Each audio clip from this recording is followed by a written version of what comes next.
నమస్తే, welcome to our channel. నేను సౌజన్య. నిన్న జరిగినటువంటి సభ ఏదైతే ఉందో ఎన్నికలకు సంబంధించి అందులో మోదీ అలాగే చంద్రబాబు కలవడం జరిగింది. అక్కడ మోదీ చంద్రబాబుకి ఒక గిఫ్ట్ ఇచ్చారు అని అంటున్నారు. ఏంటా గిఫ్ట్? ఆ గిఫ్ట్ ఎవరికి ఉపయోగపడుతుంది? కూటమిగా, చంద్రబాబుగా? మరి ఈ అంశానికి సంబంధించి మనతో మాట్లాడడానికి, వారి విశ్లేషణని మనతో పంచుకోవడానికి ఈరోజు మనతో పాటు ఉన్నారు senior journalist, senior political analyst CS Rao garu ఉన్నారు. వారితో మాట్లాడదాం. నమస్తే రావు గారు. నమస్తే. ఎన్నికల ప్రచారంలో భాగంగా మోదీ ఏపీకి వచ్చారు. సో అటు రాజమండ్రి, అనకాపల్లి రెండిట్లోనే ఆయన ప్రసంగించడం జరిగింది. ఒక సభలో ఇద్దరు కలిశారు, చంద్రబాబు అండ్ మోదీ. ఆ కలిసిన చోట మోదీ చంద్రబాబుకు గిఫ్ట్ ఇచ్చారు అంటున్నారు. ఏంటి ఆ గిఫ్ట్? ఆ గిఫ్ట్ వల్ల ఉపయోగాలు ఏంటి? ఎవరికి ఉపయోగాలు ఒకవేళ ఉంటే? ఇప్పుడు ఒకటి ఏంటంటే, ప్రతి ఎలక్షన్లో కూడా ఒక స్లోగన్ ఉంటుంది, సబ్కా సాత్ సబ్కా వికాస్ అనేది ఒకటి.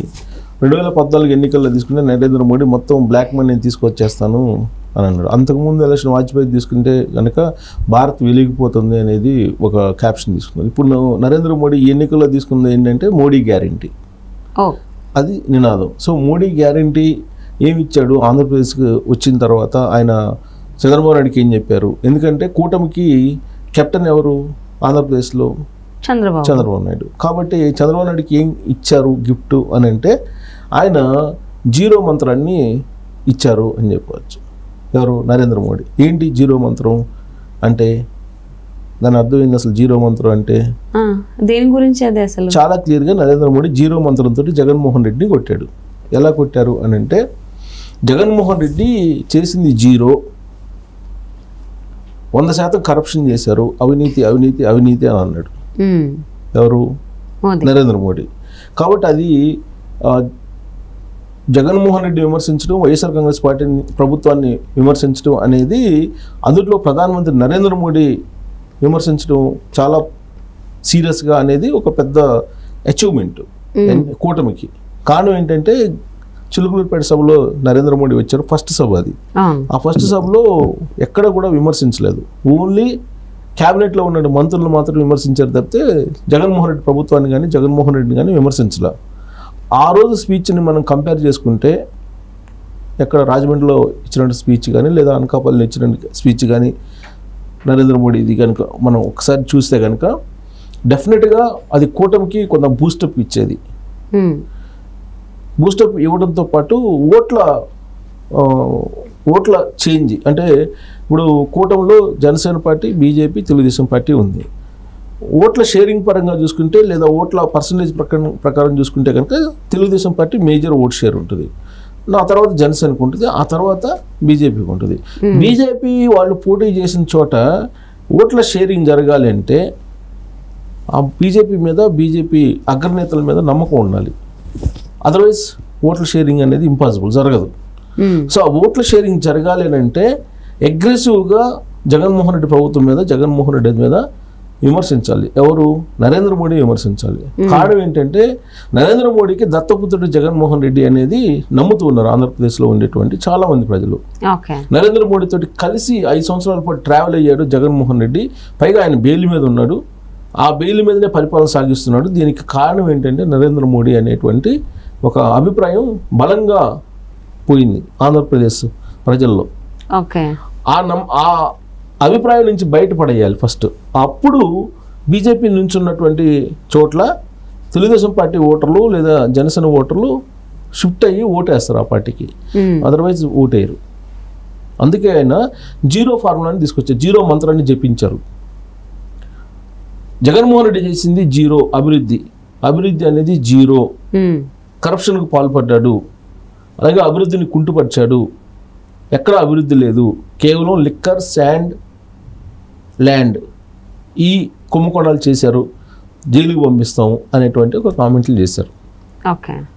సో అవి ఓట్లను షిఫ్ట్ చేసుకోవడానికి వేసినటువంటి జీరో మంత్రంగా మనం దాన్ని వర్ణించుకోవచ్చు.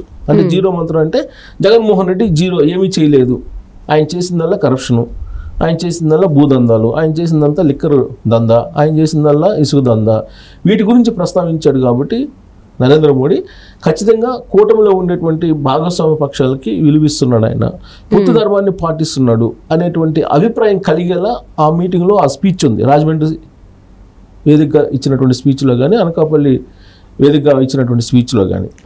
కాబట్టి ఇది కొంత టర్నింగ్ పాయింట్ కూటమికి. మొన్నటి వరకు ఏంటి, నరేంద్ర మోడీ తోటి పొత్తు పెట్టుకున్న, బీజేపీతో పొత్తు పెట్టుకున్న, నరేంద్ర మోడీ ప్రధానమంత్రిగా ఉన్నా కానీ ఇక్కడ డీజీపీని మార్చలేకపోయాము, సిఎస్ని మార్చలేకపోయాము, అసలు అడ్మినిస్ట్రేషన్లో ఎలాంటి సహాయ సహకారాలు అందించట్లేదు, ఏదైతే కోరుకొని తెలుగుదేశం పార్టీ జనసేన పొత్తు పెట్టుకున్నాయో బీజేపీ తోటి అది నెరవేరలేదు అనేటువంటి భావన తెలుగుదేశం పార్టీ లీడర్లో ఉంది, జనసేన లీడర్లో ఉంది, అలాగే ఆ రెండు పార్టీల అభిమానుల్లో ఓటర్లలో కూడా ఉంది. దాన్ని మినిమైజ్ చేసేటువంటి ప్రయత్నంలో భాగంగా నరేంద్ర మోడీ ఒక ప్రయత్నం చేశారు. అయితే ఇప్పటికి కూడా నరేంద్ర మోడీ జగన్మోహన్ రెడ్డి బంధం మీద మాత్రం అనుమానాలు పూర్తిగా అయితే పోలా, కానీ ఒక 70% పోయేలాగా ఆయన స్పీచ్ ఉందని చెప్పొచ్చు. పైగా దాని కంటిన్యూషన్లో జగన్మోహన్ రెడ్డి ఏం చేశాడు, అసలు ఈ ఎలక్షన్లు చేయలేమేమో, అధికారులను ఎట్టబడితే అట్ట మార్చేస్తున్నారు అనేటువంటి ఒక ఆందోళన కలిగించేటువంటి ఒక స్టేట్మెంట్ ఇచ్చారు. అంటే ఎక్కడో నొప్పి తగిలింది జగన్మోహన్ రెడ్డికి, తగలాలని చోట తగిలింది, కాబట్టి నరేంద్ర మోడీని నమ్మొచ్చు అనేటువంటి ఫీలింగ్లోకి తెలుగుదేశం పార్టీ జనసేన ఓటర్లు వచ్చి ఉంటారు. సో దానివల్ల కూటమికి లబ్ధి కలుగుతుంది. అదే చంద్రబాబు నాయుడుకి ఇచ్చినటువంటి గిఫ్ట్, అంతే కదా. కెప్టెన్కి కావాల్సినటువంటి అన్ని రకాల ప్లేయర్స్ని ఇవ్వాలి, కావాల్సినటువంటి వనరులను సమకూర్చాలి, అలాగే ప్రాక్టీస్ వచ్చేసేటప్పుడు ప్రాక్టీస్ మ్యాచ్లో సహకారం అందిస్తే మెయిన్ మ్యాచ్లో విన్నింగ్ ఉంటుంది. సో ఈ ప్రాక్టీస్ మ్యాచ్లు అంటే ఇవే ప్రచారంలో సంబంధించి ప్రచారంలోకి వెళ్తున్నటువంటి సందర్భంగా తెలుగుదేశం పార్టీ వాళ్ళని వైఎస్ఆర్ కాంగ్రెస్ పార్టీ వాళ్ళు కొట్టి తెలుగుదేశం పార్టీ వాళ్ళ మీద కేసులు పెట్టిన సందర్భాలు అనేకం ఉన్నాయి. వాటన్నిటికీ పులి స్టాప్ పడేలా రాజేంద్రనాథ్ రెడ్డిని బదిలీ చేశారు. ప్లస్ అదే రోజు నరేంద్ర మోడీ జగన్మోహన్ రెడ్డి మీద, జగన్మోహన్ రెడ్డి ప్రభుత్వం మీద ఒక విమర్శల వర్షం అయితే కురిపించారు. అవి రాబోయేటువంటి రోజుల్లో జగన్మోహన్ రెడ్డిని జైలుకి తీసుకువెళ్తాయి అనేటువంటి ఒక అభిప్రాయం కలిగేలా చేశారు. అంతకు ముందు రోజు ధర్మవరం కేంద్రంగా చేసుకుని అమిత్ షా స్పీచ్ వింటే కనుక 100% జగన్మోహన్ రెడ్డి జైలుకి వెళ్ళే అవకాశం ఉంది. పూర్తి సమాచారం అమిత్ షా దగ్గర ఉంది. ఆంధ్రప్రదేశ్లో ఏమేమి దందాలు చేశారు అనేది ఆయన దగ్గర సమాచారం ఉంది. ఆ సమాచారాన్ని బేస్ చేసుకుని రాబోయేటువంటి రోజుల్లో డబుల్ ఇంజిన్ సర్కార్ ఏర్పడితే ఆంధ్రప్రదేశ్లో అలాగే ఢిల్లీలో అంటే దేశంలో ఖచ్చితంగా జగన్మోహన్ రెడ్డి జైలుకి వెళ్ళే అవకాశం ఉంది అనేటువంటి ఒక సంకేతాన్ని బలంగా ఇచ్చారు అమిత్ షా. దాని కంటిన్యూషన్లో నరేంద్ర మోడీ ఇచ్చారు. సో ఫైనల్ టచ్ విజయవాడలో రోడ్ షో కూడా ఉంది. అయితే ఇప్పటివరకు ఏంటంటే ఆయన ఇచ్చినటువంటి గిఫ్ట్ చంద్రబాబు నాయుడికి ఏంటంటే కొంత జగన్మోహన్ రెడ్డి విమర్శించడం, తర్వాత రాజమండ్రి వేదికగా చంద్రబాబు నాయుడు లేడు కానీ లోకేష్ ఉన్నాడు. అయితే అనకాపల్లి వేదికగా చంద్రబాబు నాయుడు ఉన్నాడు. చంద్రబాబు నాయుడు రిసీవ్ చేసుకున్నటువంటి తీరు కానీ, చంద్రబాబు నాయుడిని ఆయన పేరుని ఆయన ప్రసంగంలో అనేక సందర్భాల్లో ప్రస్తావించడం కానీ, ఇవన్నీ చూస్తే కనుక వాళ్ళిద్దరి మధ్య కెమిస్ట్రీ కుదిరింది అంటారు కదా, సినిమాల్లో కెమిస్ట్రీ కుదిరింది అంటారు హిట్ సినిమాకి. అలాగే ఈ పొలిటికల్గా ఇప్పుడు జరుగుతున్నటువంటి ఎన్నికల్లో వీళ్ళిద్దరి మధ్య కొంత గ్యాప్ ఉంది అనేటువంటి భావన ఉండేది మొన్నటి వరకు. కానీ నిన్న అనకాపల్లి సభలో చూసిన తర్వాత చంద్రబాబు నాయుడు, నరేంద్ర మోడీ ఇద్దరు కలిసి ఒకరి పట్ల ఒకరికి నమ్మకం కలిగింది, ప్లస్ ఆయన స్పీచ్ కూడా అదే విధంగా ఉంది అనేటువంటి ఒక అభిప్రాయాన్ని కలిగిస్తూ ఒక గిఫ్ట్ ఇచ్చాడు. ఆ బూస్టప్ తోటి, ఆ జోష్ తోటి ఎన్నికలకు వెళ్ళడంతో పాటు ఆల్మోస్ట్ అంటే నరేంద్ర మోదీ ఎన్నికల ప్రచారంలో అటు రాజమండ్రి ఇటు అనకాపల్లి రెండు సభల్లోనూ మాట్లాడిందని విధానం బట్టి ఆల్మోస్ట్ ఏపీ ప్రజలకి ముఖ్యంగా ఈ టీడీపీ జనసేన ఓటర్లకైతే ఒక క్లారిటీ వచ్చింది. ఇప్పటి వరకు కూడా చాలా భిన్నాభిప్రాయాలు ఉండేవి. సో ఈ దెబ్బకి అవన్నీ పటాపంచలు అయిపోయింది. మోదీ ఇచ్చినటువంటి ప్రసంగం ఖచ్చితంగా కూటమికి ప్లస్ అనే చెప్పుకోవాలి. సో అది గిఫ్ట్ ప్రకారం అది మంచి రిజల్ట్స్ని ఇస్తుందని చెప్పి ఆశిద్దామండి. Thank you so much Sesharao garu. Thank you.